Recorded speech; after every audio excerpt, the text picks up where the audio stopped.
El relativo quién es mucho más fácil que manejar que el relativo qué. Equivale a el que o la que, o por supuesto, ¿verdad? Los que, las que, en su forma plural, quienes. Solamente puede referirse a personas o a entes personificados. Nunca se va a referir a cosas y eso puede ser uno de los errores que se marquen en el. ¿Quién puede tener como relativo puede tener un antecedente explícito o un antecedente implícito? Y esto es muy importante. ¿Quién es siempre un pronombre relativo? Independientemente de que se vea o de que no se vea su antecedente, quien siempre tiene antecedente y es un conector relativo en todos los casos. Cada vez que vamos quien sin tilde, entonces estamos frente a un pronombre relativo. Esto es diferente a lo que pasa, por ejemplo, con el conector que. Con respecto al conector que habíamos visto en un video anterior, que este conector podía ser a veces relativo o a veces no relativo dependiendo del uso. Eso no sucede con quién. Quién es siempre relativo. Entonces, en este caso vemos que el conector quienes no tiene un referente explícito, así que decimos que su referente es implícito. Y en el siguiente caso será el Departamento de Estado quien controle la política hacia Nicaragua, quien se refiere obviamente al Departamento de Estado que funciona como su referente y como se ve en la oración, entonces decimos que es un referente explícito o referente expreso.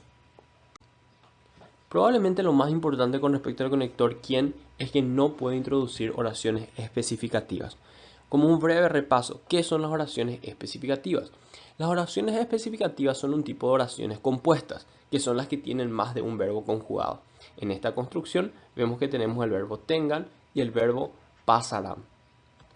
Nuestro conector es quienes.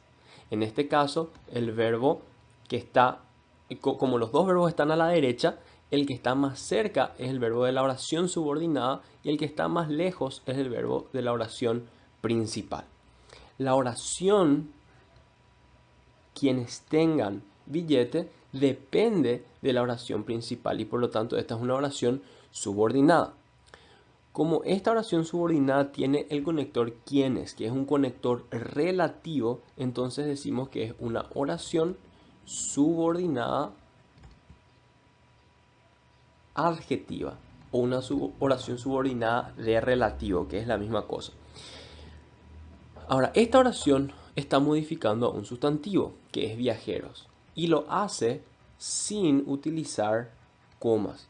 Cuando una oración adjetiva va sin comas, entonces se dice que estamos frente a una oración especificativa. ¿Ok? Entonces, habiendo, esto, habiendo hecho esta introducción, tenemos que enfatizar que el conector quienes nunca introduce una oración especificativa. Entonces, acá lo correcto sería reemplazar quienes por el conector relativo que. Los viajeros que tengan billete pasarán primero. Otra incorrección común con respecto al relativo quienes es que a veces algunas personas tratan de mantenerlo invariable, es decir, sin variación de número. Podemos ver que el conector quien siempre tiene que concordar con su referente. Y veamos esto en un ejemplo. Dice, siempre busca celebridades con quien charlar. Acá el conector quien se refiere al sustantivo celebridades, ¿sí?